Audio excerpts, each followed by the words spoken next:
Hey, what's up everyone? Today, I'm going to show you how to make this Back to the Future Delorean cake topper. It's part of a larger cake, and I'm super excited to show you what I've been working on. Since this DeLorean is tiny, the size of a Hot Wheel toy, the wheels are pretty simple. Cut out some black fondant with circle cutters and make the rims with white fondant, adding details with the skewer, and paint the rims silver with luster dust. This is the smallest car I've ever made, so it's tricky working with the little pieces that keep moving around. I have other videos on how to make intricate car wheels, and I'll leave a link in the description if you want to check them out.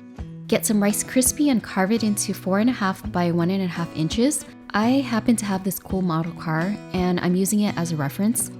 Cover the Rice Krispie with the base layer of fondant, smooth it out as much as possible, and then trim the excess. So repeat the process and add another layer of black on top. And for the final coat, cover with another layer of gray. Shape the front bumper with a flat modeling tool, and then cut and remove the windows. These steps are similar to how I'd make an actual car cake, so this tiny topper took a couple of hours to create.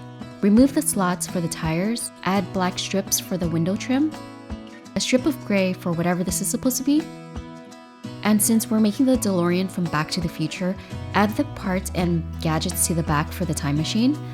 I pulled pictures from the internet and copied the pieces as closely as possible.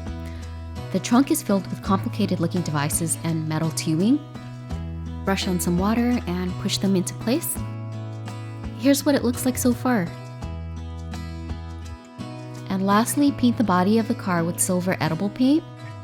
I ended up adding blue strips to the front and rear bumpers for neon lights when the time machine takes off, and you'll see this in the finished topper.